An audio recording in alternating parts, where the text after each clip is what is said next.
ஸ்ரீமதே ராமானுஜாய நமः. ஸ்ரீமத் வரவரபுரே நமः. ஸ்ரீவானமः திருமுனிभ्यो நமः. ஸ்ரீயை நமः. ஸ்ரீதராய நமः. ஸ்ரீசைலேஷ தயாபாத்திரம் தீபக்தியாதி குணார்ணவம் யதீந்திரபிரணம் வந்தே ரமயாமாதரமணியம். ரமயாமாத்திர யோகீந்திரபாத்திரை காமியம் சதா ததா தாப்சத்தாதிம் ராமானுஜமுனிம் பஜே. ஸ்ரீயை நமः.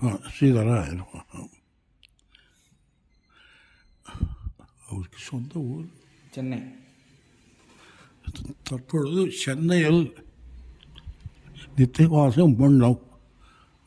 நம்முடைய ஆப்தகமரான சங்கீதா ராகவன் என்பவர் ஆழ்வார்களை பற்றியும் நம்ம வானவரிஷத்தில் சொன்ன ரதத்தை பற்றியும் ரொம்ப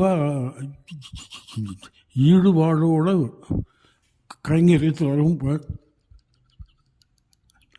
நிஷ்ணாத்தராக இருக்கிறார் என்பதை கேட்டு ரொம்ப மகிழ்ச்சி. அதாவது எம்பெருமான் 10வது ஆணை எடுத்தான். ஆழ்வார்களும் 10 பேர்.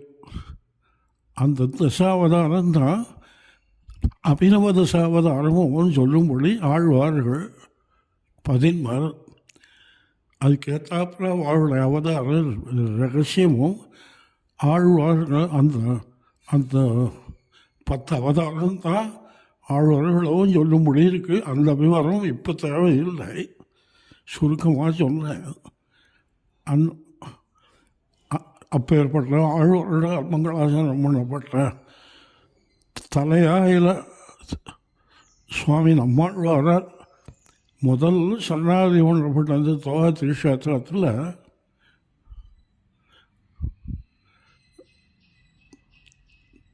தங்கத்தேருக்கு எல்லோரும் உபகாரம் பண்ணுறா.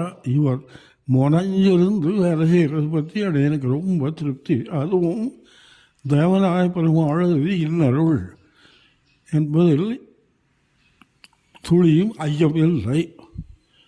அதோடு கூட தசாவதாரம் எடுத்த எம்பெருமானுடைய அபிநவ தசாவதாரம் என்கிற ஆழ்வார்களுடைய ஸ்ரீசக்திகளை பற்றியும் அவர் நிறைய காலட்சேபரமாகவோ உபன்யாசரமாகவோ பண்ணுறது மிக்க மகிழ்ச்சி.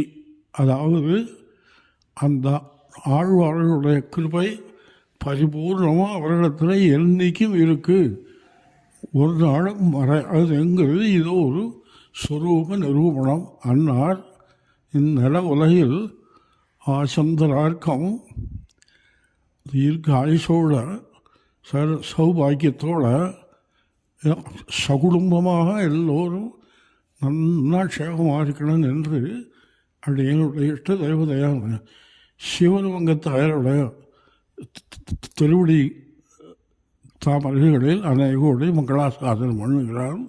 சுபம். ஒரு முடியும்.